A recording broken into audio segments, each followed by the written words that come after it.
समस्त को प्रभु जीशुख्रीष्ट नाम मोर आंतरिक नमस्कार। ख्रीष्टर प्रिय भाई और भौणी मैंने आज वीडियो तैयारी करिवार उद्देश्य कौन रही आपन ऑलरेडी थंबनेल ही जानी सारी। तबे प्रिय बंधुगण ये वीडियोटी टिके लंबा ही पारे किंतु मु चाहूँगी संपूर्ण रूपे यही ख्रीष्ट विरोधी को एक्सपोज करने निमंते मु इच्छा प्रकाश कली।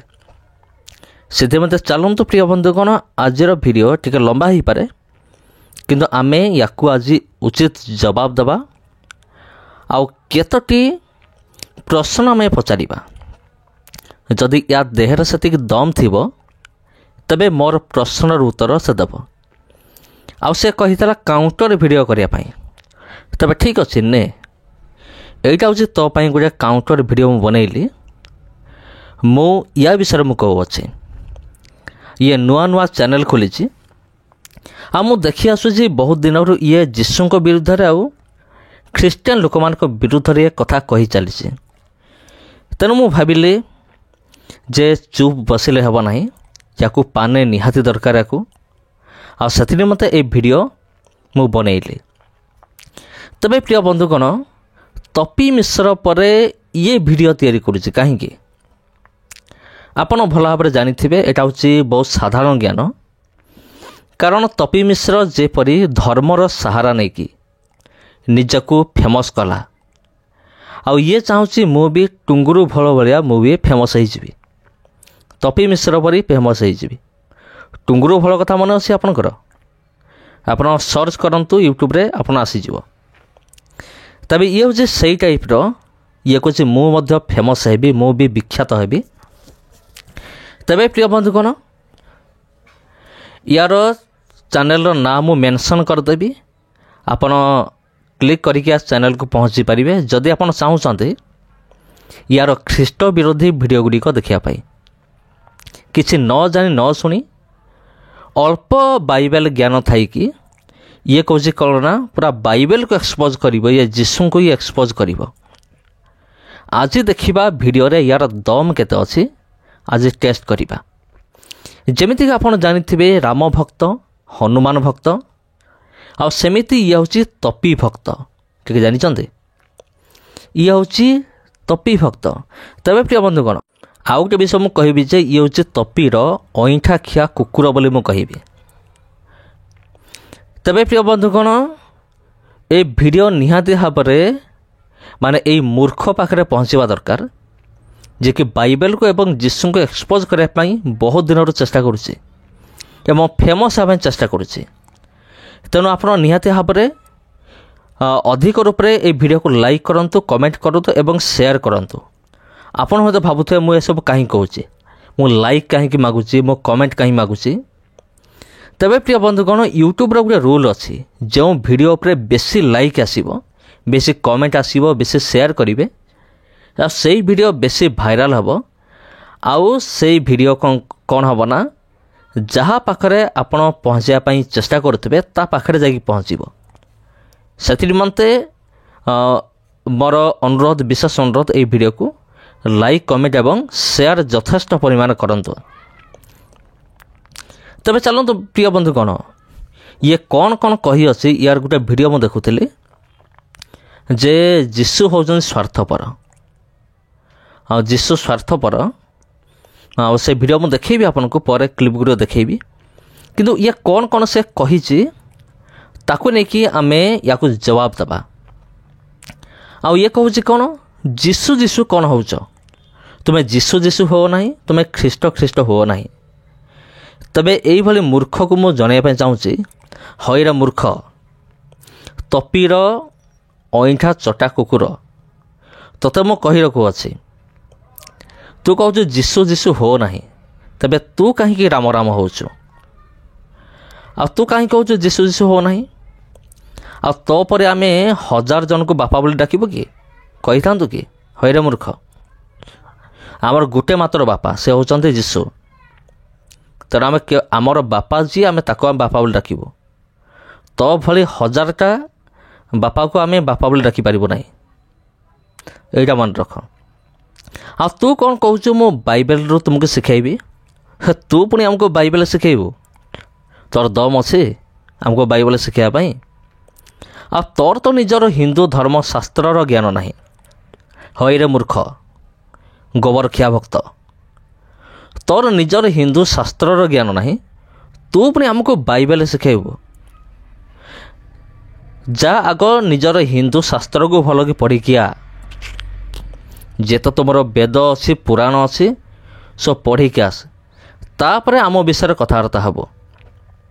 अच्छा कहलु तोर जो 33 कोटी देवता अच्छा ता ना टे कहलु टिके बेसी ना 100 जनक ना कह आउ ना कहबो एमती एमती सेमती ना आउ सेटा प्रकृत रे हिंदू धर्म शास्त्र थिबो मान को अध्याय अच्छी को पद पर्व श्लोक सबकि कहू पड़ो दम अच्छे आ तू आमको बाइबल शिक्षा देव आमको तु बाइबल शिखेबू आ तू कहीदेलु काउंटर वीडियो करने ने यहीटा हूँ तो काउंटर वीडियो दम अच्छी जदि ए वीडियोर रिप्ले तू देबू आउ ए वीडियो मु जहाँ किसी प्रश्न पचारि जदि तोर दम अच्छे तेबे से प्रश्न गुड़िक उत्तर तू निहाती देबू।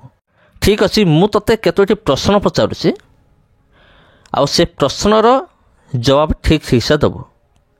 मोर प्रथम प्रश्न होछि हिंदू शब्दर अर्थ कौन आउ यह क्यों डिक्शनरी रे अछि आउ हिंदू शब्द क्यों हिंदू शास्त्र रे अछि। द्वितीय प्रश्न होछि हिंदू शब्द क्यों हिंदू शास्त्र रे अछि। सनातन शब्द क्यों हिंदू शास्त्र रे अछि श्लोक सहित रेफरेंस सहित मत कह। आ 3 नंबर प्रश्न जदि ब्रह्मा सृष्टि करता तेबे ब्रह्मा को किए सृष्टि कला। चतुर्थ सनातन धर्मर आरंभ क्योंठारु होइथिला। पंचम जदि भगवान सर्वशक्तिमान तेबे से अस्त्र काहींकी धारण करती। 6 नंबर प्रश्न क्यों हिंदू शास्त्र भगवान निजे लिखिचंती आउ एहार ऐतिहासिक प्रमाण कौन अछि। 7 नंबर जाति धर्म क्यों भगवान तैयारी करिछि आ से भगवान को नाम कौन आ ता पाई इतिहास पुस्तक रे क्योंटे लिखा अछि ता क्यों इतिहास पुस्तक रे लिखा अछि। 8 नंबर पूर्वरु किए पादरु किए मस्तकरु किए नाभिरु किए पहाड़रु सृष्टि होइतिला। तेबे हिंदू धर्म मत अनुसार आज सही टेक्नोलोजी कुआडे गला। हईरे मूर्ख गंड मूर्ख तोर दम थिबो हेले ई प्रश्न गुड़िक उत्तर देव। आहरी प्रश्न अच्छे सनातन धर्मर कौन सी ब्राह्मण ए पर्यंत गोटे हेले वैज्ञानिक उपकरण आविष्कार करना कहीं। 10 नंबर जो माने आज पर्यंत साइकेल टे निर्माण करि ना से माने जगत और पृथ्वी सृष्टिर ज्ञान आमको केमिति दौचंती तो भलिया। 11 नंबर वेदरे विज्ञान को जोर जबरदस्त पुरेवा पाई कहीं चेष्टा करा जाउछि। 12 नंबर गंगारे बुड़ पकेवा द्वारा क्यों पाप सबुदिन पाई धोई हो जाए जहाँकि पुनर्बार केबे जनकठारे देखा जाए नहीं। 13 नंबर पूर्व काल रे भगवान माने संतान संतति जन्म करुथिले आ सेमानको मध्य भगवान कहा जाउथला। एबे सेमानकर प्रोडक्शन बंद अछि कि जदि नहीं तेबे विगत 50 वर्ष भितरे क्यों नुआ भगवान माने सृष्टि होइचंती। 14 जदि भगवान टंका पैसा नियंती नहीं तेबे मंदिरर टंका पैसा कुआड़े जाए जदि नियंती तेबे भगवान से पैसा रे कौन करती वैज्ञानिक प्रमाण दियो। 15 नंबर जदि भगवान को पाखरे एते शक्ति अछि तेबे पूर्व काल रे भगवान माने राक्षस मानक द्वारा परास्त कहीं होते भय राक्षस मानक ठारू पलायन कहीं करुले। 16 नंबर जदि पुनर्जन्म सत्य तेबे 5000 वर्ष पूर्व जेतिकी आत्मा थिले आजिर तुलन में नूतन आत्मा सबू आसिले क्योंठू। तेबे जदि तोर दम अच्छी ए प्रश्न गुड़िक उत्तर प्रथमे दे तापर बाइबल कथा चिंता करू। हाँ तू आमको बाइबल शिखेबू आ तू जो प्रश्न करू तू जो बाइबल को नेकी जीशु को जो नेकी आक्षेप करिकी वीडियो तैयारी करिछु से वीडियोर जवाब ମୁଁ ଏଇ ଭିଡ଼ିଓରେ ହିଁ ଦେବି, ତାର ଉତ୍ତର ଦେବି। ତୁ କ'ଣ ତୋ ଭଳିଆ କେତେ ଜଣ ଯେ ଖ୍ରୀଷ୍ଟିଆନ ବିରୋଧୀ ଆସିକି ଗଲେନି, ଆଉ ତୁ କିଏ? ଆଉ ତୁ କେଉଁ କ୍ଷେତ୍ର ମୂଳା ଯେ? ତେବେ ତୋର ପ୍ରଶ୍ନର ଜବାବ ତୁ ଯେଉଁ ଭିଡ଼ିଓ ତିଆରି କରିଛୁ ସେ ଭିଡ଼ିଓର ରିପ୍ଲେ ମୁଁ ଏଇ ଭିଡ଼ିଓ ଭିତରେ ଦେବି। ତେବେ ପ୍ରିୟ ବନ୍ଧୁଗଣ, ଇଏ ହେଉଛି ସେଇ ତପି ମିଶ୍ରର ଭକ୍ତ, ଗୋବରଖିଆ ଭକ୍ତ ଆପଣ କହିପାରିବେ। ଆପଣ କହିପାରିବେ ତପି ମିଶ୍ରର ଅଇଁଠା ଚଟା କୁକୁର ବୋଲି କହିପାରିବେ ୟାକୁ। ଏଇଭଳି ଖ୍ରୀଷ୍ଟିଆନ ବିରୋଧୀମାନଙ୍କୁ ମୁଁ ଡାକିଥାଏ, ଏମିତି ନାଁ ମୁଁ ଦେଇଥାଏ। ଆଉ ଯେଉଁମାନେ କି ବାଇବେଲ ପାଖରେ ରଖନ୍ତି କିନ୍ତୁ ପଢ଼ିବା ପାଇଁ ନୁହେଁ, ବାଇବେଲରୁ ଦୋଷ ବାହାର କରିବା ନିମନ୍ତେ ଏମିତି ଫାଲତୁ ଭିଡ଼ିଓ ସବୁ ତିଆରି କରିବା ନିମନ୍ତେ ଏମାନେ ନିଜ ପାଖରେ ବାଇବେଲକୁ ରଖନ୍ତି ଏବଂ ଖ୍ରୀଷ୍ଟିଆନିଟିକୁ ଏବଂ ପ୍ରଭୁ ଯୀଶୁଖ୍ରୀଷ୍ଟଙ୍କୁ ଭୁଲ ବୋଲି ପ୍ରମାଣିତ କରିବା ପାଇଁ ବହୁତ ଚେଷ୍ଟା କରନ୍ତି। କିନ୍ତୁ ଦୁଃଖର କଥା, ଏମାନେ ପାରନ୍ତି ନାହିଁ।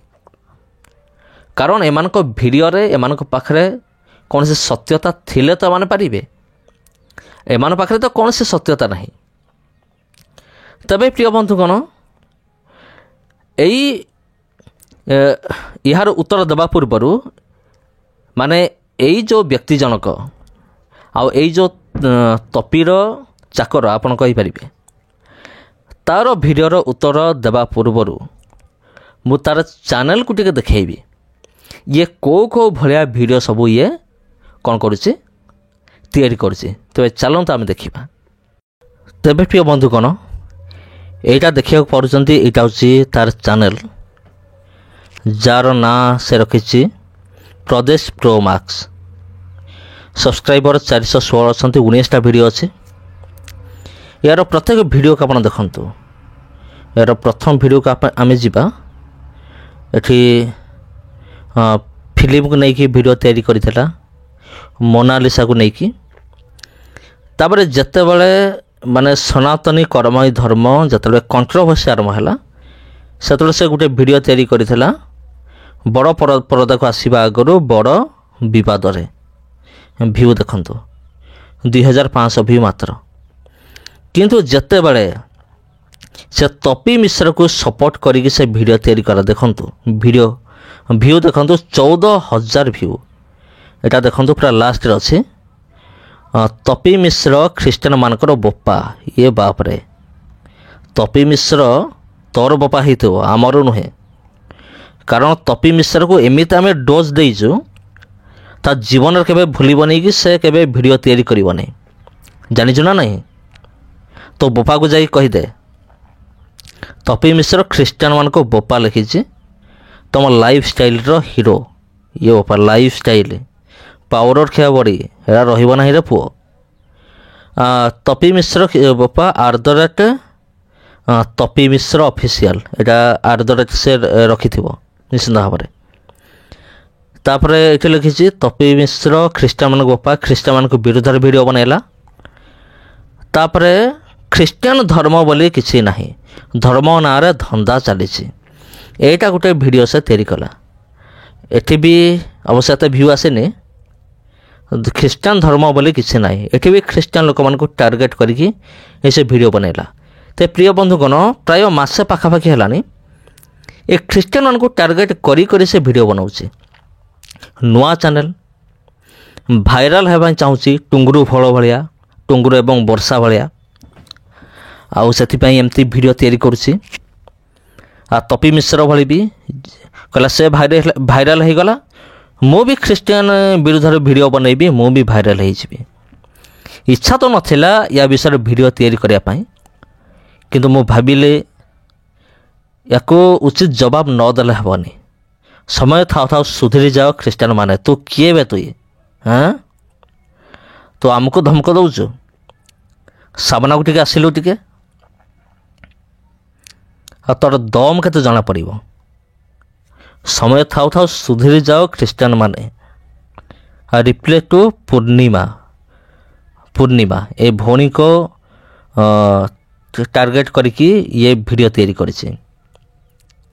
ମୁଁ ତତେ କହୁଛି ତୁ ସୁଧୁରି ଯା, ନହେଲେ ତୁ ରହିବୁନି କି ତୋର ଚ୍ୟାନେଲ ବି ରହିବନି, ଏଇଟା ମନେ ରଖ।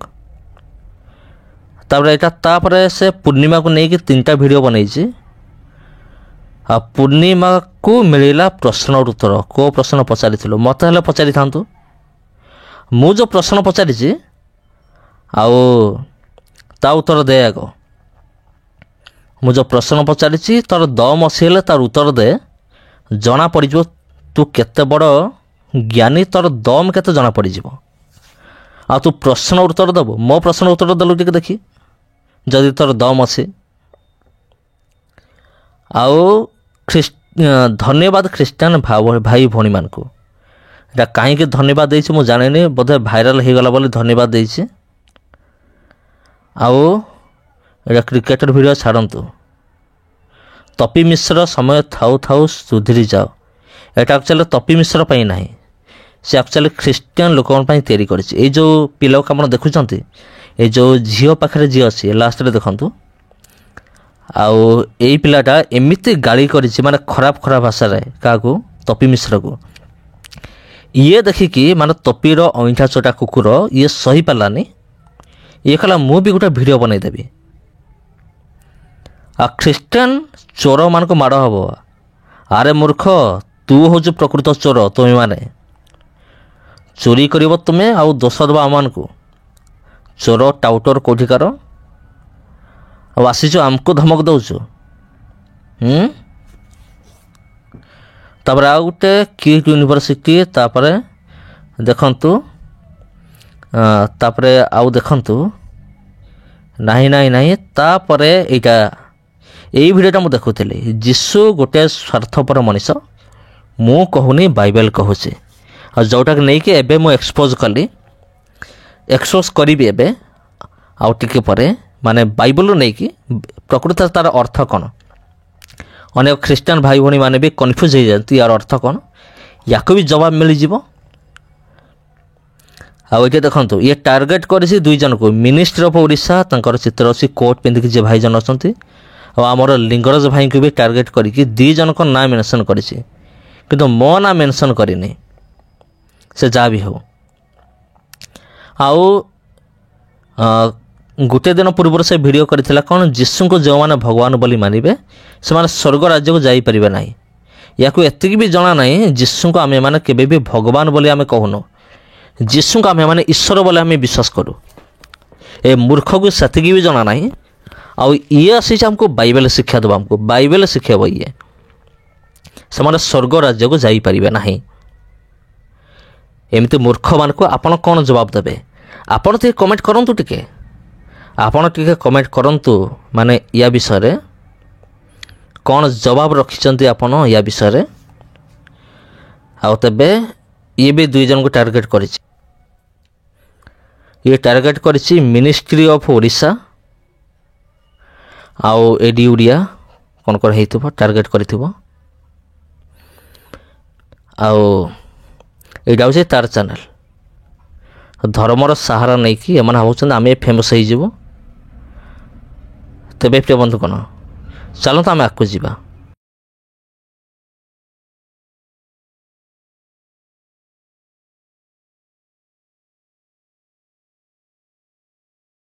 हेलो हाय दर्शक बंधु आपण प्रत्येक नूतन वीडियो रे स्वागत करे दर्शक बंधु आज वीडियो समस्त निमंते अति गुरुत्वपूर्ण होगा जाऊँगी दर्शक बंधु आज वीडियो को अंत पर्यंत देखंतु दर्शक बंधु आपण माने जदि एपरि वीडियो देखिबा चाहूछंती ताहेल दर्शक बंधु आपण माने हम चैनल को सब्सक्राइब करंतु एवं आम जहाँ जहाँ अपलोड करूँ तो आपण मान निकट क्विक पहुँचब दर्शक बंधु चलते समय को खराब न करी ए मांकड़र अर्थात तपी मिश्रंकर बड़ संतानंकर वीडियो को प्ले करिया एवं ताहांकु जवाब देबा स्वार्थपर आसंतु देखिबा बाइबल रे कोन लिखा है प्रूफ सहित आपण मानकु देखेबी आ जो माने ख्रीष्ट धर्म होउछ से माने वीडियो रे रिप्लाई देबे आ मते जदि भूल बुझिबे ताले मते बुझेबा पई काउंटर करी वीडियो करो ठीक अच्छे आम तुम्हंकु बुझेबा निमंते बसी अछु एवं तुम्हंकु आम उचित शिक्षा देबा कारण तुम्भे कौन सी प्रकार कोठु गुटे टिके आयात पड़ी आसिकी एठी बड़ बड़ कथा कहूछ ताहा भयंकर विद्या अटे सेटा पई मु कहिबी ଆପଣ ପ୍ରଥମେ ଯାଇକି ବାଇବେଲ ପଢ଼ନ୍ତୁ କଣ୍ଟେକ୍ସଟ ସହିତ, ତ ଆପଣ ବୁଝିପାରିବେ। ମୁଁ ଆପଣଙ୍କୁ କହିବାକୁ ଚାହେଁ ଆପଣ ବାଇବେଲକୁ କଣ୍ଟେକ୍ସଟ ସହିତ ପଢ଼ନ୍ତୁ, ଆପଣ ସମସ୍ତ ପ୍ରକାର ବୁଝିପାରିବେ। ଆଉ ମୂର୍ଖ ଭଳିଆ ଆସି ଯୀଶୁ ଯୀଶୁ ଯୀଶୁ ଆମେ ଖ୍ରୀଷ୍ଟ ଖ୍ରୀଷ୍ଟ ଏମିତି ମୂର୍ଖ ଭଳିଆ ହୁଅ ନାହିଁ। ତମକୁ ମଧ୍ୟ ମୁଁ କହିବି, ତମେ ମଧ୍ୟ ମୂର୍ଖ ବେଳେ ଆସିକି ଜୟ ଶ୍ରୀରାମ, ଜୟ ଜଗନ୍ନାଥ, ଜୟ ରାଧେକୃଷ୍ଣ କୁହନି। କାରଣ ମୁଁ ଦେଖେଇଥିଲି ଯେ ବିଷ୍ଣୁଙ୍କୁ ମାନିବା ଲୋକ କେବେ ମଧ୍ୟ ସ୍ୱର୍ଗରେ ପ୍ରବେଶ କରିବ ନାହିଁ, ପରନ୍ତୁ ସେ 60,000 ବର୍ଷ ପର୍ଯ୍ୟନ୍ତ ଝାଡ଼ାର ପୋକ ହେଇ ଜନ୍ମ ହେବ। ତମେ କହୁଛ ରାଧେକୃଷ୍ଣ ରାଧେକୃଷ୍ଣ ରାଧେକୃଷ୍ଣ, ରାଧେକୃଷ୍ଣ କହିବା ଲୋକଙ୍କର ସ୍ଥାନ କେଉଁଠି? କାଲି ମୁଁ ଦେଖେଇଥିଲି ସୌର ପୁରାଣ ଚାପ୍ଟର ନମ୍ବର 40 ଶ୍ଲୋକ ନମ୍ବର 15 ଏବଂ 17ରେ ଲେଖାଯାଏ ଯେ ସେମାନେ 60,000 ବର୍ଷ ପର୍ଯ୍ୟନ୍ତ ଝାଡ଼ାର ପୋକ ହେଇ ଜନ୍ମ ହୁଅନ୍ତି। ସେଇଟା ପାଇଁ ମୁଁ କହିବି ତୁମ୍ଭେ ମଧ୍ୟ ରାଧେକୃଷ୍ଣ ଜୟ ଶ୍ରୀରାମ କହିବ ନାହିଁ। ଯଦି ଜୟ ଶ୍ରୀରାମ ରାଧେକୃଷ୍ଣ କହିବ, ତୁମ୍ଭେ ମଧ୍ୟ 60,000 ବର୍ଷ ପର୍ଯ୍ୟନ୍ତ ଝାଡ଼ାର ପୋକ ହେଇ ଜନ୍ମ ହେବ। ଯେ କେହି ବ୍ରହ୍ମା ବିଷ୍ଣୁ ମହେଶ୍ୱରଙ୍କୁ ଏକ ବୋଲି ମାନେ, ସେମାନେ ମଧ୍ୟ ନର୍କକୁ ଯାଆନ୍ତି ଏବଂ ସେମାନଙ୍କର ପୁନର୍ଜନ୍ମ ହୁଏନି। ସେ ମୁଁ ତୁମକୁ କହିବାକୁ ଚାହେଁ ରାଧେକୃଷ୍ଣ ରାଧେକୃଷ୍ଣ ରାଧେକୃଷ୍ଣ, ସନାତନୀ ଟନାଟନି ବୋଲି ହୁଅ ନାହିଁ। ସେମିତି ହେବା ସକାଶେ ତୁମ୍ଭେ ନର୍କକୁ ଯିବ। ବିଷ୍ଣୁ ତୁମକୁ ସ୍ୱର୍ଗ ନେଇପାରିବେ ନାହିଁ, କାରଣ ତୁମ୍ଭ ଶାସ୍ତ୍ରରେ ଲେଖାଯାଏ ବିଷ୍ଣୁଙ୍କୁ ଅନୁସରଣ କରିବା ଲୋକ ନର୍କକୁ ଯାଆନ୍ତି, ଇଭେନ୍ ଦୋ 60,000 ବର୍ଷ ପର୍ଯ୍ୟନ୍ତ ଝାଡ଼ାର ପୋକ ହେଇ ଜନ୍ମ ହୁଅନ୍ତି। ତମମାନଙ୍କୁ ଗୋଟାଏ ଗୋଟାଏ କରି ମୁଁ ତମମାନଙ୍କୁ ବାଇବେଲ ଆଜିଠୁ ପଢ଼େଇବି। ତମେ କ'ଣ ଯାର ସନ୍ତାନ ଆମକୁ ଶିକ୍ଷା ଦେବ? ଆମେ କ'ଣ ଶିକ୍ଷା କରିନାହୁଁ? ତୁମ୍ଭେ ସିନା ତୁମ୍ଭ ଧର୍ମଗ୍ରନ୍ଥ ତୁମ୍ଭ ଧର୍ମଶାସ୍ତ୍ର ପାଠ କରିନାହଁ। ତୁମ୍ଭ ଧର୍ମଶାସ୍ତ୍ରକୁ ଆମ୍ଭେ ଏହି ଚ୍ୟାନେଲରେ ବସିକି ସମସ୍ତ ସନାତନୀମାନଙ୍କୁ ଶିକ୍ଷା ଦେବା। ଫାଷ୍ଟ ଦେଖିଦିଅ, ଏପରି ଘଟଣା ଘଟେଇବା ପାଇଁ ମୁଁ ଆସିଛି। ପୁଅ ତା ବାପା ବିରୁଦ୍ଧରେ, ଝିଅ ତା ମା ବିରୁଦ୍ଧରେ ଓ ବୋହୂ ତା ଶାଶୁ ବିରୁଦ୍ଧରେ ଠିଆ ହେବ। ନିଜ ଘରର ଲୋକ ହିଁ ନିଜ ଲୋକଙ୍କ ଶତ୍ରୁ ହେବେ। ତ ଏଥିରୁ ଆପଣମାନେ ବୁଝିପାରୁଥିବେ ପ୍ରଭୁ ଯୀଶୁ ଚାହୁଁଛନ୍ତି ଯେ ଯେଉଁମାନେ ତାଙ୍କୁ ଭଲ ପାଉଛନ୍ତି ଆଉ ସେ ଏ ଧରାପୃଷ୍ଠକୁ ଆସିଛନ୍ତି କ'ଣ ପାଇଁ? ପୁଅ ତା ବାପା ବିରୁଦ୍ଧରେ ଠିଆ ହେବ, ଆଉ ଝିଅ ତା ମା ବିରୁଦ୍ଧରେ ଠିଆ ହେବ, ବୋହୂ ତା ଶାଶୁ ବିରୁଦ୍ଧରେ ଛିଡ଼ା ହେବ। ତା ମାନେ ନିଜର ଲୋକ ଏଠି ସବୁ ଶତ୍ରୁ ପାଲଟିବେ। ଏହା କ'ଣ ଯୀଶୁ ଶିଖେଇଛନ୍ତି? ହଇରେ ଗଣ୍ଡ ମୂର୍ଖ, ଯାର ସନ୍ତାନ ଅନେକ ବାପାଙ୍କର ପୁତ୍ର। ଏଠାରେ ଯୀଶୁ କହୁଛନ୍ତି, ଯଦି ୟାର ତୁ କଣ୍ଟେକ୍ସଟ ବି ଭଲରେ ପଢ଼ିଥାନ୍ତେ ନା, ଆଟଲିଷ୍ଟ ଟିକେ ମଧ୍ୟ ବୁଝିପାରିଥାନ୍ତେ। ଏବଂ ଏଥିରୁ ଏହା ମଧ୍ୟ ସ୍ପଷ୍ଟ ହୁଏ ଯେ ତୋ ପାଖରେ କିଛି ବୁଝିବା ଶକ୍ତି ହିଁ ନାହିଁ। ଏଠାରେ ଯୀଶୁ କହୁଛନ୍ତି, ସପୋଜ ମୁଁ ମୋର ଏକ୍ଜାମ୍ପଲ୍ ଦେଉଛି। ମୁଁ ଯେତେବେଳେ ପ୍ରଭୁ ଯୀଶୁ ଖ୍ରୀଷ୍ଟଙ୍କୁ ଗ୍ରହଣ କଲି, ଯେତେବେଳେ ମୁଁ ଘରକୁ ଆସିଲି, ଘର ଲୋକ ମୋତେ କହିଲେ କି କାହିଁକି ତୁ ଖ୍ରୀଷ୍ଟିଆନ ହେଲୁ? ତ ଯୀଶୁ ଏଇଠି କହିବାକୁ ଚାହାନ୍ତି, ଇଭେନ୍ ଦୋ ଯେକୌଣସି ଲୋକ ଯୀଶୁ ଖ୍ରୀଷ୍ଟଙ୍କୁ ଆକ୍ସେପ୍ଟ କରେ, ଗ୍ରହଣ କରେ, ତ ତାଙ୍କ ବାପା ତାଙ୍କ ଘର ଲୋକ ତାଙ୍କୁ ଆକ୍ସେପ୍ଟ କରନ୍ତି ନାହିଁ। ଯଦି ବୋହୂ ଗ୍ରହଣ କରନ୍ତି ତାହେଲେ ଶାଶୁ ତାହାଙ୍କୁ ପସନ୍ଦ କରନ୍ତି ନାହିଁ। ଯଦି ପୁତ୍ର ତାହାଙ୍କୁ ଗ୍ରହଣ କରେ ତାହେଲେ ବାପା ପୁତ୍ରଙ୍କୁ ଗ୍ରହଣ କରେ ନାହିଁ। ଏହି ବିଷୟ ଏଠାରେ ଲେଖା ହେଇଛି। ରେ ଗଣ୍ଡ ମୂର୍ଖ, ତୁ କ'ଣ ବୁଝିବୁ? ଗୋମୂତ୍ର ଖିଆ ଗୋବର ଖିଆ, କିଛି ତ ବୁଝିପାରିବୁନି ତୁ। ତ ଦର୍ଶକ ବନ୍ଧୁ, ଏପରି ଭିଡ଼ିଓ ଆପଣମାନଙ୍କୁ ଏହି ଚ୍ୟାନେଲରେ ହିଁ ମିଳିପାରିବ। ଦର୍ଶକ ବନ୍ଧୁ, ଏହି ଚ୍ୟାନେଲରେ ବସିକି ଆମେ ହିନ୍ଦୁ ମଜହବକୁ ଏମାନଙ୍କୁ ଶିଖେଇବା। ଅନେକ ପିତାଙ୍କର ପୁତ୍ରଗଣ, ଯାହା ବି ଭିଡ଼ିଓ କରୁଛ ଏ କଣ୍ଟେକ୍ସଟକୁ ଦେଖ ଆଉ ଆସିକି ଭିଡ଼ିଓ ବନାଅ। ତ ଦର୍ଶକ ବନ୍ଧୁ, ଆଜି ପାଇଁ ଏତିକି, ଆଉ ଭେଟ ହେବା ନେକ୍ସଟ ଭିଡ଼ିଓରେ। ତେବେ ପ୍ରିୟ ବନ୍ଧୁଗଣ, ଏବେ ଆମେ ସେଇଠିକି ଯିବା। ହଇରେ ମୂର୍ଖ ଶୁଣ, ଏବେ ତ ପ୍ରଶ୍ନର ଉତ୍ତର ମୁଁ ଦେଉଛି ଶୁଣ। ମାଥ୍ୟୁ 10 ପର୍ବ ତାର 34ରୁ 36 ଆଉ 37 ଏବଂ 38 ୟାକୁ ନେଇକି ଇଏ କ'ଣ କରିଛି, ଭିଡ଼ିଓ ତିଆରି କରିଛି ଯୀଶୁଙ୍କ ବିରୁଦ୍ଧରେ, ପୁଣି ଖ୍ରୀଷ୍ଟିଆନମାନଙ୍କ ବିରୁଦ୍ଧରେ। ଚାଲନ୍ତୁ ଆଗ ପଢ଼ିଦେବା କ'ଣ ଲେଖା ହେଇଛି, ତାପରେ ଉଚିତ ଜବାବ ଦେବା ୟାର ଭିଡ଼ିଓର। ମାଥ୍ୟୁ 10 ପର୍ବ 34ରୁ 36 ଆଗ ପଢ଼ିବା। ଏଠି କ'ଣ ଲେଖା ଅଛି? ଏଠି ଲେଖା ଅଛି, ମୁଁ ଯେ ପୃଥିବୀରେ ଶାନ୍ତି ଦେବାକୁ ଆସିଅଛି ଏହା ମନେ କର ନାହିଁ। ଶାନ୍ତି ଦେବାକୁ ନ ଆସି ବରଂ ଖଡ଼ଗ ଦେବାକୁ ଆସିଅଛି। କାରଣ ମୋ ପିତା ସହିତ ପୁତ୍ରର ଓ ମାତା ସହିତ କନ୍ୟାର ପୁଣି ଶାଶୁ ସହିତ ବୋହୂର ବିରୋଧ ଘଟାଇବାକୁ ଆସିଅଛି। ଆଉ ମନୁଷ୍ୟର ନିଜ ପରିଜନ ହିଁ ତାହାର ଶତ୍ରୁ ହେବେ। ତେବେ ପ୍ରିୟ ବନ୍ଧୁଗଣ, ଖ୍ରୀଷ୍ଟରେ ପ୍ରିୟ ଭାଇ ଏବଂ ଭଉଣୀମାନେ, ଏଇ ଯେଉଁ ବ୍ୟକ୍ତି ଜଣକ ଏଠାରେ ଅଛି, ଏଇ ପଦପର୍ବକୁ ନେଇକି ସେ ଏକ୍ସପୋଜ୍ କରିବା ପାଇଁ ଚେଷ୍ଟା କରିଛି।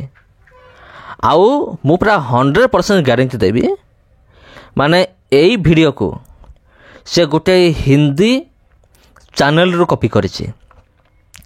ଆଉ ହିନ୍ଦୀରେ ଯିଏ ଏଇଟା ଆର୍ଗୁମେଣ୍ଟ କରିଥିଲା ସେ ବି ଜଣେ ବହୁତ ବଡ଼ ଖ୍ରୀଷ୍ଟିଆନ ବିରୋଧୀ। ଇଏ ତାର ବି ଚଲା, ଇଏ ତା ଭିଡ଼ିଓ ଦେଖିକି ଏଇସବୁ ବିଷୟ କୋଟେସନ୍ କରିକି କ'ଣ କରିଛି, ସେ ତାଠୁ କପି କରିକି ଇଏ କ'ଣ କରିଛି, ଚାଲ ମୁଁ ଓଡ଼ିଆରେ ମୁଁ କ'ଣ କରିବି, ଏକ୍ସପୋଜ୍ କରିବି ମାନେ ଖ୍ରୀଷ୍ଟିଆନ ଲୋକମାନଙ୍କୁ। ତେବେ ଦେଖାଯାଉ, ଇଏ ଭାବୁଥିବ ବୋଧେ ମୁଁ ଏକେ ଜ୍ଞାନୀ, ମୋର ବହୁତ ଦମ୍ ଅଛି। ୟାର ଦମ୍ ବର୍ତ୍ତମାନ ମୁଁ ଭାଙ୍ଗିବା ପାଇଁ ଯାଉଅଛି ପ୍ରଭୁ ଯୀଶୁଖ୍ରୀଷ୍ଟଙ୍କ ନାମରେ। ତେବେ ଏଠି ଲେଖା ଅଛି, ମୁଁ ଯେ ପୃଥିବୀରେ ଶାନ୍ତି ଦେବାକୁ ଆସିଅଛି ଏହା ମନେ କର ନାହିଁ। ଏଇଟା କେଉଁ ଭଳିଆ ଶାନ୍ତି? ଇଏ ବାଇବଲରେ 2 ପ୍ରକାର ଶାନ୍ତି ବିଷୟ ଲେଖା ଅଛି। ଗୋଟିଏ ହେଉଛି ଜଗତ ଦେଉଥିବା ଶାନ୍ତି, ଆଉ ଗୋଟେ ବିଷୟ ହେଉଛି ପ୍ରଭୁ ଯୀଶୁଖ୍ରୀଷ୍ଟ ଦେଉଥିବା ଶାନ୍ତି। ଜଗତ କେଉଁ ଭଳିଆ ଶାନ୍ତି ଦିଏ? ଯେଉଁମାନେ ଏଇ ପଦପର୍ବକୁ ନେଇକି ଅନେକ ଖ୍ରୀଷ୍ଟିଆନ ଭାଇ ଭଉଣୀ ସେମାନେ କନଫ୍ୟୁଜ୍ରେ ଥାଆନ୍ତି। ଆଉ ଯଦି ଆପଣ ଦେଖୁଥାନ୍ତି ଏଇ ଭିଡ଼ିଓ, ଆପଣ ମନ ଧ୍ୟାନ ଦେଇ ଶୁଣନ୍ତୁ, ଆପଣଙ୍କୁ ଏଇ ଭିଡ଼ିଓରେ ତା'ର ଜବାବ ବି ମିଳିଯିବ। ତେବେ ମୁଁ କେଉଁ ପ୍ରକାର ଶାନ୍ତି ମୁଁ ଦେବା ପାଇଁ ଆସିଅଛି? ଜଗତ ଯେପରି ଶାନ୍ତି ଦାନ କରେ ସେମିତି ନୁହେଁ। ସେଥିପାଇଁ ଯୀଶୁ କହିଲେ, ଏହା ମନେ କର ନାହିଁ ଯେ ମୁଁ ପୃଥିବୀରେ ଶାନ୍ତି ଦେବା ପାଇଁ ଆସିଅଛି। ଜଗତ କେମିତି ଶାନ୍ତି ଦାନ କରେ? ଭଲରେ ରହିବା, 10 ତାଲା ବିଲ୍ଡିଂରେ ପୁରା ଆରାମରେ ରହିବା, ସୋଫା ଉପରେ ଶୋଇବା, 10-15 ଜଣ ଚାକର ଚାକରାଣୀ ଥିବେ, କିଛି ବି କାମ କରିବାକୁ ପଡ଼ୁନଥିବ, ବ୍ୟାଙ୍କ ବାଲାନ୍ସ ଭରପୁର ହେଇକି ଥିବ, ଆଉ ଖାଇବା ପିଇବାରେ ବିଲକୁଲ ଅଭାବ ହେଉନଥିବ, ଆଉ ଜୀବନରେ ଟୋଟାଲ ଦୁଃଖ ହିଁ ନଥିବ। ଇଏ ହେଉଛି ଜଗତ ଦେଉଥିବା ଶାନ୍ତି। ସେଥିପାଇଁ ଯୀଶୁ କହିଲେ, ମୁଁ ଯେ ପୃଥିବୀରେ ଶାନ୍ତି ଦେବାକୁ ଆସିଅଛି ଏହା ମନେ କର ନାହିଁ।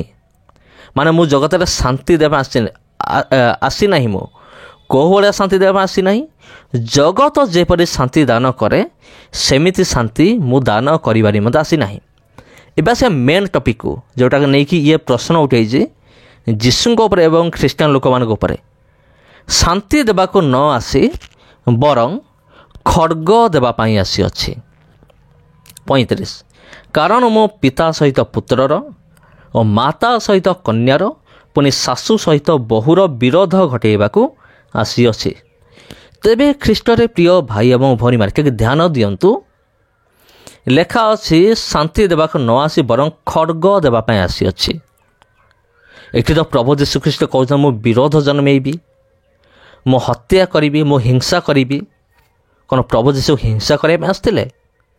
ଯଦି ପ୍ରଭୁ ଯୀଶୁଖ୍ରୀଷ୍ଟ ହିଂସା କରିବା ପାଇଁ ଆସିଥାନ୍ତେ ତେବେ ମାଥ୍ୟୁ 5 ପର୍ବରେ ପ୍ରଭୁ ଯୀଶୁଖ୍ରୀଷ୍ଟ କହିନଥାନ୍ତେ ଯେ ଯଦି ତୁମକୁ କିଏ ଗୋଟେ ଗାଲରେ ଚାପୁଡ଼ା ମାର ତୁମେ ତାକୁ ଆର ଗାଲ ଦେଖାଇ ଦିଅ। ପ୍ରଭୁ ଯୀଶୁଖ୍ରୀଷ୍ଟ କହିନଥାନ୍ତେ ଯେ ଯିଏ ତୁମକୁ ଗୋଟେ କୋଷ ଯିବା ପାଇଁ ବାଧ୍ୟ କରେ ତା ସାଙ୍ଗରେ ତୁମେ 2 କୋଷ ଯାଅ। ତେବେ ପ୍ରଭୁ ଯୀଶୁଖ୍ରୀଷ୍ଟ କଥା କହିନଥାନ୍ତେ। ଆଉ ଯଦି ଆମେ ଦେଖିବା ବାଇବେଲରେ କିଛି ବିଷୟ ଆକ୍ଷରିକ ଭାବରେ ଲେଖା ଅଛି, ଆଉ କିଛି ତୁଳନାତ୍ମକ ଭାବରେ ଲେଖା ଅଛି। ମୋର ଗୋଟେ ବିଷୟ ଅଛି ହର୍ମିନିଟିକ୍ସ। ଯଦି ଆପଣ ସେ ଭିଡ଼ିଓ ଦେଖିଥିବେ କେବେ ଆପଣ ଜାଣିସାରିଥିବେ। ହର୍ମିନିଟିକ୍ସ ବାଇବେଲରେ ଏମିତି କିଛି ବିଷୟ ଅଛି ତୁଳନାତ୍ମକ, ମାନେ ତାକୁ ଆମେ ଆକ୍ଷରିକ ନେଇପାରିବା ନାହିଁ। ଯେମିତି ଯୀଶୁ କହିଲେ ମୁଁ ହେଉଛି ଦ୍ୱାର, ତା ମାନେ କ'ଣ ଯୀଶୁ କ'ଣ ଦେଖିବା ପାଇଁ କବାଟ ଭଳିଆ? ବିଲକୁଲ ନୁହେଁ। ଯେମିତି ଦ୍ୱାର ଦେଇକି ଜଣେ ପ୍ରବେଶ କରେ ସେମିତି ଯୀଶୁଙ୍କ ଦେଇକି ଜଣେ ସ୍ୱର୍ଗ ରାଜ୍ୟରେ ପ୍ରବେଶ କରିବ। ତା ଅର୍ଥ ହେଉଛି ସେଇଆ, ବୁଝିବାକୁ ପଡ଼ିବ। କିନ୍ତୁ ଖ୍ରୀଷ୍ଟ ବିରୋଧୀମାନେ ଏସବୁ ସେମାନେ ଦେଖନ୍ତି ନାହିଁ। ତାଙ୍କର ଗୋଟେ ମାତ୍ର ଟାର୍ଗେଟ୍ ଖ୍ରୀଷ୍ଟିଆନମାନଙ୍କୁ ଏବଂ ଯୀଶୁଙ୍କୁ। ପ୍ରଭୁ ଯୀଶୁ କହିଲେ ମୁଁ ଜୀବନଦାୟକ ଆହାର। ତେବେ କ'ଣ ଯୀଶୁ କ'ଣ ଦେଖିବା ପାଇଁ ରୁଟି ଭଳିଆ କି ଭାତ ଭଳିଆ କି? ବିଲକୁଲ ନୁହେଁ। ସେଇଟା ହେଉଛି ତୁଳନାତ୍ମକ। ଜଣେ ଯେମିତି ଭାତ କି ରୁଟି ଖାଇଲେ ସେ ବଞ୍ଚେ, ସେମିତି ଯୀଶୁଙ୍କୁ ଜାଣିଲେ ସେ ବଞ୍ଚିବ, ଅନନ୍ତ ଜୀବନ ପାଇବ। ତା ଅର୍ଥ ହେଉଛି ସେଇଟା। ଆଉ ଯୀଶୁ କହିଲେ ମୁଁ ହେଉଛି ପଥ, ସତ୍ୟ, ଜୀବନ। ଯୀଶୁ କହିଲେ ମୁଁ ପଥ। ତା ମାନେ କ'ଣ ଯୀଶୁ କ'ଣ ଦେଖିବା ପାଇଁ ଗୋଟେ ରୋଡ଼ ଭଳିଆ କି ରାସ୍ତା ଭଳିଆ କି? ବିଲକୁଲ ନୁହେଁ। ସେଇଟା ହେଉଛି ତୁଳନାତ୍ମକ। ଯେମିତି ଜଣେ ରାସ୍ତାରେ ଗଲେ ଠିକ୍ ଜାଗାରେ ପହଞ୍ଚେ, ସେମିତି ପ୍ରଭୁ ଯୀଶୁଖ୍ରୀଷ୍ଟଙ୍କ ଦ୍ୱାରା ଜଣେ ସ୍ୱର୍ଗ ରାଜ୍ୟରେ ପ୍ରବେଶ କରିବ। ସେଥିପାଇଁ କିଛି ବିଷୟ ତୁଳନାତ୍ମକ ଭାବେ ଲେଖା ଅଛି, ଆଉ କିଛି ବିଷୟ ଲେଖା ଅଛି ଆକ୍ଷରିକ ଭାବରେ। ଯଦି ଆମେ ଦେଖିବା ପ୍ରଭୁ ଯୀଶୁଖ୍ରୀଷ୍ଟ 5ଟି ରୁଟି 2ଟି ମାସରେ 5,000 ଲୋକଙ୍କୁ ଖୁଆଇଲେ, ଏଇଟା ହେଉଛି ଆକ୍ଷରିକ। ଆମେ ରୁଟିକୁ ଅନ୍ୟ କାହା ସହିତ ତୁଳନା କରିପାରିବା ନାହିଁ, କି ମାଛ ସହିତ ଆଉ କାହା ସହିତ ତୁଳନା କରିପାରିବା ନାହିଁ। ରୁଟି ମାନେ ରୁଟି, ମାଛ ମାନେ ମାଛ, ତାକୁ ଆମେ ତୁଳନାତ୍ମକ ଭାବରେ ବ୍ୟବହାର କରିପାରିବା ନାହିଁ। ଏମିତି ଅନେକ ଉଦାହରଣ ବାଇବେଲରେ ଅଛି। ତେବେ ଏଠାରେ ଯେଉଁ ଖଡ଼୍ଗ ବିଷୟ ଲେଖା ଅଛି, ଇଏ ଲିଟେରାଲ ବା ଇଏ ଆକ୍ଷରିକ ନୁହେଁ, ଇଏ ହେଉଛି ତୁଳନାତ୍ମକ ଭାବରେ ଲେଖା ଅଛି। କେମିତି? ଆମେ ଦେଖିବା, ଲେଖା ଅଛି କାରଣ ମୁଁ ପିତା ସହିତ ପୁତ୍ରର, ମାତା ସହିତ କନ୍ୟାର, ପୁଣି ଶାଶୁ ସହିତ ବୋହୂର ବିରୋଧ ଘଟାଇବା ପାଇଁ ଆସିଅଛି। ତା'ର ଅର୍ଥ କ'ଣ ଆମକୁ ବୁଝିବା ପାଇଁ ପଡ଼ିବ। ତେବେ ଏହାର ଅର୍ଥ ଏଇଆ, ଯେତେବେଳେ ଜଣେ ପ୍ରଭୁ ଯୀଶୁଖ୍ରୀଷ୍ଟଙ୍କୁ ବିଶ୍ୱାସ କରେ, ସେତେବେଳେ ତା'ର ଘର ଲୋକ ଶତ୍ରୁ ହୋଇଯାଆନ୍ତି। ଯଦି ଭଉଣୀ ଯଦି ଯୀଶୁଙ୍କୁ ଜାଣିଲା, ଭାଇ ଶତ୍ରୁ ହୋଇଯିବ। ଝିଅ ଯଦି ଯୀଶୁଙ୍କୁ ଜାଣିଲା, ମା ଶତ୍ରୁ ହୋଇଯିବ। ବୋହୂ ଯଦି ଖ୍ରୀଷ୍ଟିଆନ, ତେବେ ଶାଶୁ ତା'ର ଶତ୍ରୁ ହୋଇଯିବ। ଆଉ ସେମାନେ ବିରୋଧ କରିବେ, ତୁ କାହିଁକି ତୁ ଖ୍ରୀଷ୍ଟିଆନ ହେଲୁ, କାହିଁକି ତୁ ଯୀଶୁଙ୍କୁ ତୁ ଜାଣିଲୁ, ବାହାର ମୋ ଘରୁ ବାହାର। ଅନେକ କ୍ଷେତ୍ରରେ ମୁଁ ଜାଣିଛି ପ୍ରିୟ ବନ୍ଧୁଗଣ, ଅନେକ ଭାଇ ଭଉଣୀମାନେ, ସେ ବୋହୂ ହେଉ, ଝିଅ ହେଉ କିମ୍ବା ଭାଇ ହେଉ, ଯାହା ବି ହେଉ, ଅନେକ ଅଛନ୍ତି ଯେଉଁମାନେ କି ଯୀଶୁଙ୍କୁ ଜାଣିଲା ପରେ ନିଜ ଘର ଲୋକ ବାହାର କରିଦେଇଛନ୍ତି। ତା ଅର୍ଥ ହେଉଛି ସେଇଆ, ଖଡ଼୍ଗର ଅର୍ଥ ହେଉଛି ସେଇଆ। ଯୀଶୁ କହିଲେ ମୁଁ ଜଗତକୁ ଆସିଅଛି ଶାନ୍ତି ଦେବା ପାଇଁ ଆସିଅଛି, କିନ୍ତୁ ମୁଁ ଯେତେବେଳେ ତୁମକୁ ଶାନ୍ତି ଦେବି, ତୁମେ ଯେତେବେଳେ ମୋତେ ଜାଣିବ, ସଙ୍ଗେ ସଙ୍ଗେ ନିଜ ଘର ଲୋକ ଶତ୍ରୁ ହେବେ। ତା ଅର୍ଥ ହେଉଛି ସେଇଟା। କିନ୍ତୁ ଏଠି ଯେଉଁ ଏଇ ମୂର୍ଖ ଅଛି, ୟାକୁ ଏ ବିଷୟ ବିଲକୁଲ ବି ଜଣା ନାହିଁ, ବାଇବଲ ଜ୍ଞାନ ହିଁ ଜଣା ନାହିଁ, ତପି ମିଶ୍ର ଭଳିଆ। ଆଉ ଇଏ ଆସିଛି ପୁଣି ଆମକୁ ବାଇବେଲ ଶିଖାଇବ। ଇଏ ମୂର୍ଖ, ଗଜମୂର୍ଖ, ଗୋବରଖିଆ ଭକ୍ତ, ଇଏ ଆସିଛି। ଆଉ ତପିର ପାଳତୁ କୁକୁର, ଇଏ ଆସିଛି ପୁଣି ଆମକୁ ଶିଖାଇବ, ବାଇବେଲ ଶିଖାଇବ ଆମକୁ। ତେବେ ଆଉ ଟିକେ ଆମେ କ୍ଲିଅର ହେଇଯିବା। ଯଦି ଆମେ ଦେଖିବା, ଯୀଶୁଙ୍କର ଅନେକ ଶିକ୍ଷା ଗୁଡ଼ିକ ଉପରେ ରହିଅଛି। ଯଦି ଆପଣ ମାଥ୍ୟୁ 5 ପର୍ବ ପଢ଼ିବେ, ଆଉ ମୁଁ ବି ଏ ମୂର୍ଖ କହୁଅଛି, ଯାଇକି ମାଥ୍ୟୁ 5 ପର୍ବଟା ପଢ଼ ପୁରା, ତାହେଲେ ଜାଣିପାରିବ ଏଇଟା କାହିଁକି ଲେଖା ଅଛି। ଯଦି ଆପଣ ପଢ଼ିବେ ମାଥ୍ୟୁ 5ର 38ରୁ 42 ଲେଖା ଅଛି, ତୁମେମାନେ ଶୁଣିଅଛ ଉକ୍ତ ଅଛି ଚକ୍ଷୁର ପରିବର୍ତ୍ତେ ଚକ୍ଷୁ, ଦନ୍ତର ପରିବର୍ତ୍ତେ ଦନ୍ତ, କିନ୍ତୁ ମୁଁ ତୁମମାନଙ୍କୁ କହୁଅଛି ଦୁଷ୍ଟର ପ୍ରତିରୋଧ କର ନାହିଁ, ମାତ୍ର ଯେ କେହି ତୁମର ଡାହାଣ ଗାଲରେ ଚାପୁଡ଼ା ମାରେ, ତାକୁ ଅନ୍ୟ ଗାଲ ମଧ୍ୟ ଦେଖାଇ ଦିଅ। ଆଉ କେହି ଯଦି ତୁମ ସହିତ ବିଚାର ସ୍ଥାନରେ ବିବାଦ କରି ତୁମର ଅଙ୍ଗରଖା ନେବାକୁ ଇଚ୍ଛା କରେ, ତାକୁ ଚାଦର ମଧ୍ୟ ଦେଇଦିଅ। 41 ପଦ, ପୁଣି ଯେ କେହି ତୁମକୁ କୋଷେ ଯିବା ପାଇଁ ବାଧ୍ୟ କରେ, ତା ସାଙ୍ଗରେ 2 କୋଷ ଯାଅ। 42, ଯେ ତୁମକୁ ମାଗେ ତାହାକୁ ଦିଅ, ପୁଣି ଯେ ତୁମଠାରୁ ଋଣ ନେବାକୁ ଇଚ୍ଛା କରେ, ତା ପ୍ରତି ବିମୁଖ ହୁଏ ନାହିଁ। ତେବେ ପ୍ରିୟ ବନ୍ଧୁ, କ'ଣ ଏତେ ସୁନ୍ଦର ଶିକ୍ଷା ଦେବା ପ୍ରଭୁ ଯୀଶୁଖ୍ରୀଷ୍ଟ କ'ଣ କହିବେ ମୁଁ ତଲୱାର ଆଣିଛି ବା ମୁଁ ଖଡ଼୍ଗ ଆଣିଛି ମୁଁ ହିଂସା କରିବା ପାଇଁ? ତାପରେ ଶତ୍ରୁକୁ ପ୍ରେମ କର। 43 ପଦ, ତୁମମାନେ ଶୁଣିଅଛ ଉକ୍ତ ଅଛି ତୁମର ପ୍ରତିବାସୀକି ପ୍ରେମ କର ଓ ତୁମର ଶତ୍ରୁକୁ ଘୃଣା କର। 44, କିନ୍ତୁ ମୁଁ ତୁମମାନଙ୍କୁ କହୁଅଛି ତୁମମାନଙ୍କ ଶତ୍ରୁମାନଙ୍କୁ ପ୍ରେମ କର, ପୁଣି ଯେଉଁମାନେ ତୁମମାନଙ୍କୁ ତାଡ଼ନା କରନ୍ତି ସେମାନଙ୍କ ନିମନ୍ତେ ପ୍ରାର୍ଥନା କର। ତେବେ ଏମିତି ଶିକ୍ଷା ଦେଉଥିବା ପ୍ରଭୁ ଯୀଶୁଖ୍ରୀଷ୍ଟ ସେ କ'ଣ ଖଡ଼୍ଗ ଆଣିବେ ବିନାଶ କରିବା ପାଇଁ? ତେବେ ଏ ମୂର୍ଖମାନଙ୍କର ଚିନ୍ତାଧାରା ହେଉଛି ଏମିତି। ଏମାନେ କ'ଣ କରିବେ? ହଠାତ୍ ଗୋଟେ ବିଷୟ ଉଠାଇ ନେବେ, ଆଗ ପଛ କିଛି ଦେଖିବେ ନାହିଁ, ଏଇଟା କେଉଁଠି କେଉଁ ସନ୍ଦର୍ଭରେ ଲେଖା ଅଛି ତାକୁ ମଧ୍ୟ ଦେଖିବେ ନାହିଁ, କିନ୍ତୁ ହଠାତ୍ ସେମାନେ ଖ୍ରୀଷ୍ଟିଆନମାନଙ୍କ ବିରୁଦ୍ଧରେ, ଯୀଶୁଙ୍କ ବିରୁଦ୍ଧରେ କ'ଣ କରିବେ? ହିଂସାକୁ ବାନ୍ତି କରିବେ। ଏମାନେ ସେଇ ଟାଇପ୍ର ଲୋକମାନେ। ଆଉ ଯଦି ଆମେ ଦେଖିବା, ପ୍ରଭୁ ଯୀଶୁଖ୍ରୀଷ୍ଟକୁ ଯେତେବେଳେ ଧରିବା ପାଇଁ ରୋମିଓ ସୈନିକମାନେ ଆସିଲେ, ପିତର କ'ଣ କରୁଛନ୍ତି? ଗୋଟେ ଖଣ୍ଡା ବାହାର କରିକି ଯିଏ ଅଛନ୍ତି, ଯେଉଁମାନେ ଧରି ଆସିଥିଲେ, ମହାଯାଜକ ତାଙ୍କର ଦାସଙ୍କର କାନକୁ କାଟି ପକାଉଛି। ଯୀଶୁ କ'ଣ କହିଲେ କି? ପିତର ତୁମେ ସାବାସ, ତୁମେ ବଢ଼ିଆ କାମ କରିଛ। ଯୀଶୁ କହିଲେ କି? ଯୀଶୁ କ'ଣ କହିଲେ? ହେ ପିତର, ତୁମର ଖଡ଼୍ଗ ସ୍ୱସ୍ଥାନରେ ରଖ, ଆଉ ଏମିତି ତୁମେ କାହିଁ କଲ? କାରଣ ଯେଉଁମାନେ ଖଣ୍ଡଗା ବ୍ୟବହାର କରନ୍ତି, ଖଡ଼ଗ ବ୍ୟବହାର କରନ୍ତି, ସେମାନେ ଖଡ଼ଗରେ ହିଁ ହତ ହେବେ। ଏମିତି ଶିକ୍ଷା ଦେଉଥିବା ଯୀଶୁ ସେ କହିବେ ତୁମେ ହିଂସା କର ବୋଲି। ଆଉ କ୍ରୁଶ ଉପରେ ଥାଇକି ଯିଏ ଶତ୍ରୁକୁ କ୍ଷମା କଲେ, ହେ ପିତା ତୁମେ ଏମାନଙ୍କୁ କ୍ଷମା କର କାରଣ ଏମାନେ କ'ଣ କରୁଛନ୍ତି ଜାଣନ୍ତି ନାହିଁ। ଆଉ ସେ ଯୀଶୁ କ'ଣ କହିବେ ତୁମେ ଶତ୍ରୁତା କର ବୋଲି? ଆଉ ଯଦି ଏଇଟା ଆକ୍ଷରିକ ହେଇଥାନ୍ତା, ମାନେ ମୁଁ ଖଡ଼ଗ ନେଇ ଆସିଅଛି, ଯଦି ଏଇଟା ଆକ୍ଷରିକ ହେଇଥାନ୍ତା ତେବେ ଆଜିର ଦୁନିଆରେ ଖ୍ରୀଷ୍ଟିଆନ ଲୋକମାନଙ୍କ ପାଖରେ ଗୋଟେ ଗୋଟେ ଖଣ୍ଡା ଥାନ୍ତା। ଆଉ ସେମାନେ ବୁଲି ବୁଲି ଯେତେ ଖ୍ରୀଷ୍ଟିଆନ ବିରୋଧୀ ଅଛନ୍ତି ସମସ୍ତଙ୍କୁ ହାଣିଥାନ୍ତେ। ଆଉ ରେ ମୂର୍ଖ ଖ୍ରୀଷ୍ଟିଆନ ବିରୋଧୀ, ତୋତେ ବି ହାଣିଥାନ୍ତେ। କିନ୍ତୁ ତୋର ଭାଗ୍ୟ ଭଲ, ପ୍ରଭୁ ଯୀଶୁଖ୍ରୀଷ୍ଟ ଏମିତି ଶିଖେଇ ନାହାନ୍ତି ଯେ ତୁମେ ହିଂସା କର, ତୁମେ ଈର୍ଷା କର। ମୁଁ ଖଡ଼ଗ ଆଣିଅଛି ତା ଅର୍ଥ କ'ଣ ମୁଁ ତ ଅଲରେଡ଼ି କହିଦେଲି। ତେବେ ପ୍ରିୟ ବନ୍ଧୁଗଣ, ଖ୍ରୀଷ୍ଟରେ ପ୍ରିୟ ଭାଇ ଏବଂ ଭଉଣୀମାନେ, ଏବେ ଆମେ ଆଉ ଦୁଇଟା ବିଷୟ ଦେଖିବା, 37 ଏବଂ 38। ମାଥିଉ 10 ପର୍ବ ତାର 37 ଏବଂ 38 ଏଇଟା ବି ସେ ନେଇକି ଏକ୍ସପୋଜ୍ କରିଛି ଯେ ପିତା କି ମାତାକୁ ମୋ ଠାରୁ ଅଧିକ ପ୍ରିୟ ଜ୍ଞାନ କରେ ସେ ମୋହର ଯୋଗ୍ୟ ନୁହେଁ। ପୁଣି ଯେ ପୁତ୍ର କି କନ୍ୟାକୁ ମୋ ଠାରୁ ଅଧିକ ସ୍ନେହ କରେ ସେ ମୋହର ଯୋଗ୍ୟ ନୁହେଁ। ଆଉ ଯିଏ ଆପଣା କ୍ରୁଶ ନେଇ ମୋର ଅନୁଗମନ ନ କରେ ସେ ମୋହର ଯୋଗ୍ୟ ନୁହେଁ। ଯେ ଆପଣା ଜୀବନ ବଞ୍ଚାଏ ସେ ତା ହରାଇବ, ଆଉ ଯେ ମୋ ନିମନ୍ତେ ଆପଣା ଜୀବନ ହରାଏ ସେ ତା ବଞ୍ଚାଇବ। ହଇରେ ମୂର୍ଖ, ଏଇଟା ଜାଗତିକ ଭାବରେ ନୁହେଁ, ଏଇଟା ଆତ୍ମିକ ଭାବରେ ଏଇଟା ଲେଖା ଅଛି। ଆମ୍ଭେମାନେ କାହାକୁ ଆମେ ବେଶୀ ଉପାସନା କରୁ? ଆମ୍ଭେମାନେ ଯଦି ଈଶ୍ୱର ଭକ୍ତ, ସମସ୍ତେ ତ ନିଜ ନିଜ ଈଶ୍ୱରକୁ ସେମାନେ ମାନନ୍ତି। ଆଉ ଯଦି ଜଣେ ଈଶ୍ୱର ଭକ୍ତ ସେ କ'ଣ କରିବ? ନିହାତି ମନ୍ଦିର ଯିବ, ଈଶ୍ୱରଙ୍କୁ ଭକ୍ତି କରିବ, ଯେପରି ଆମେ ଯୀଶୁଙ୍କୁ ଆମେ ଭକ୍ତି କରୁଛୁ। ତା'ର ଅର୍ଥ ଏହା ନୁହେଁ ଯେ ପିତା ମାତାଙ୍କୁ ମାନେ ବାହାରେ ପକାଇ ଦିଅ, ପଚାରନି, ସେମିତି ନୁହେଁ। କାରଣ ପ୍ରଭୁ ଯୀଶୁ ବି କହିଛନ୍ତି ବାକ୍ୟରେ ପିତା ମାତାଙ୍କୁ ସମାଦର କର। ଯେତେବେଳେ ଜଣେ ଧନୀ ଲୋକ ଆସିଲା, ଧନୀ ଯୁବା ଆଣ୍ଠେଇ ପଡ଼ି କହିଲା ଅନନ୍ତ ଜୀବନ ପାଇବା ପାଇଁ ମୁଁ କ'ଣ କରିବି? ଯୀଶୁ କ'ଣ କହିଲେ? 10 ଆଜ୍ଞା ପାଳନ କର। ତା ଭିତରେ ଗୋଟେ କହିଲେ ତୁମେ ପିତା ମାତାଙ୍କୁ ସମାଦର କର। ପିତା ମାତାଙ୍କୁ ସମାଦର ବୋଲି କହିବା ବ୍ୟକ୍ତି ଯୀଶୁ, ସେ କ'ଣ କହିବେ? ପିତା ମାତାଙ୍କୁ ତୁମେ ଦୂରେଇ ଦିଅ, ତୁମେ ଭଲ ପାଅ ନାହିଁ, ସେମିତି ନୁହେଁ। ଏଇଟା ଆତ୍ମିକ ଭାବରେ ଲେଖା ଅଛି। ଆତ୍ମିକ ଭାବରେ ଆମେ ଈଶ୍ୱରଙ୍କୁ ଆମେ କେତେ ପ୍ରେମ କରୁଛୁ, ଆମେ କେତେ ତାଙ୍କୁ ଭୟ କରୁଛୁ, ଭକ୍ତି କରୁଛୁ, ସେଇଟା ଲେଖା ଅଛି, ଜାଗତିକ ଭାବରେ ନୁହେଁ। ତେବେ ଖ୍ରୀଷ୍ଟରେ ପ୍ରିୟ ଭାଇ ଏବଂ ଭଉଣୀମାନେ, ପ୍ରଭୁ ଯୀଶୁଖ୍ରୀଷ୍ଟ ସେହି ଖଡ଼ଗ ବିଷୟରେ କହିଲେ ଯୀଶୁଙ୍କୁ ବିଶ୍ୱାସ କରିବା ଦ୍ୱାରା ପରିବାର ମଧ୍ୟରେ ଯେଉଁ ବିଚ୍ଛେଦ ଆସିବ ତାକୁ ଖଡ଼ଗ ସହିତ ତୁଳନା କରାଯାଇଛି, ତାକୁ ତଲୁଆର ଭାବରେ ତୁଳନା କରାଯାଇଛି। ଯେଉଁ ଶତ୍ରୁତା ଆସିବ, ଭାଇ ଭଉଣୀକୁ ଛାଡ଼ିଦେବ। ଧର ଭଉଣୀ ବିଶ୍ୱାସ କଲା ମାନେ ଯୀଶୁଙ୍କୁ, ଭଉଣୀ କହିବ ତୁ ବାହାରି ଯା। ବାପା ବିଶ୍ୱାସ করে ଯୀଶୁଙ୍କୁ, ପୁଅ ବିଶ୍ୱାସ କରିନି, ପୁଅ ବାହାରକେ ଦେବ ବାପାଙ୍କୁ ଯେ ବାହାରି ଯା ମୋ ଘରୁ, ତୁ ଖ୍ରୀଷ୍ଟିଆନ ହେଇଗଲୁ।